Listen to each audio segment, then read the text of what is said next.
રાજકોટના ગેમઝોન ઘટના બાદ સાપુતારા ખાતે કેટલીક એક્ટિવિટી બંધ. રાજકોટની ગોઝારી ઘટનાને જોતા ડાંગ વહીવટી તંત્ર સફાળું જાગ્યું હતું. જિલ્લાના પ્રવાસન સ્થળ સાપુતારા ખાતે એડવેન્ચર એક્ટિવિટીની તપાસ કરવામાં આવી. એડવેન્ચર એક્ટિવિટીમાં કેટલીક ક્ષતિઓ જણાતા હાલ બંધ કરવાની સૂચના. સાપુતારાના રોપવે ખાતે પણ ક્ષતિ જણાતા બંધ કરવાનો આદેશ. જ્યાં સુધી ક્ષતિની પૂરતા નહીં થાય ત્યાં સુધી એક્ટિવિટી બંધ રાખવામાં આવશે. ચીફ ઓફિસર મેહુલ ભરવાડ.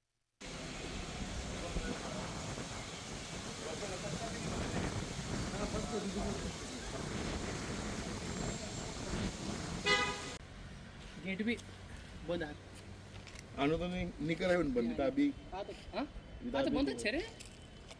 ते भी कहे कि आमा गोली लागी जाए गोली लगी आ सीजन में खराब થઈ ગયો આખી પકડી જાય પેન્ટ જાય ઘરમાં આપણે કેવું પડી પહેલા તો 70 લાખનું નુકસાન ગઈ અમે લઈ લે ખરી અમે ખાલી સામેથી ભાઈ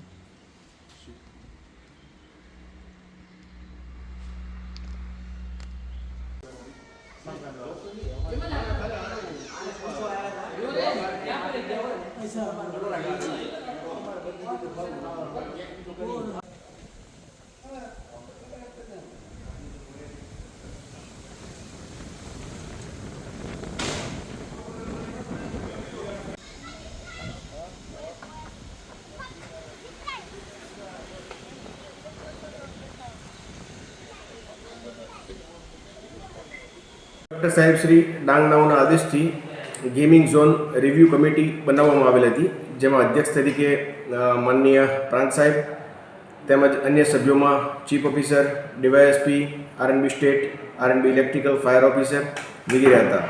તારીખ 27ના રોજ ગેમિંગ ઝોન કમિટી દ્વારા સાપુતારા ખાતે ચાલતી વિવિધ adventure sports activity, boating, ropeway, paragliding વગેરેની આકસ્મિક તપાસણી અને મુલાકાત કરવામાં આવી હતી. સાપુતારા ખાતે હાલમાં કોઈ પણ ગેમિંગ ઝોન આવેલ નથી, પરંતુ તકેદારીના ભાગ સ્વરૂપે જે એક્ટિવિટીઓ ચાલી રહી છે તેમાં થોડી ઘણી ક્ષતિઓ જોવા મળેલ હતી, જે પૂરતા ન થાય ત્યાં સુધી બંધ રાખવા માટે સૂચના આપવામાં આવેલ છે. જેમ કે એડવેન્ચર પાર્ક્સમાં માછલીઘરમાં એક જ એન્ટ્રી પોઈન્ટ અને એક જ એક્ઝિટ પોઈન્ટ હતો, ત્યાં કોઈ ફાયરના સાધનો લગાવેલ ન હતા. આથી માછલીઘર, બમ્પર કાર, ગોકાર્ટ વગેરે એક્ટિવિટીઓ બંધ રાખવામાં આવેલ છે. તેમજ રોપવે જે હાલમાં સાપુતારા ખાતે ચાલી રહેલ છે તેમાં ફાયર વિભાગનું જરૂરી એનઓસી મેળવેલ ન હતું.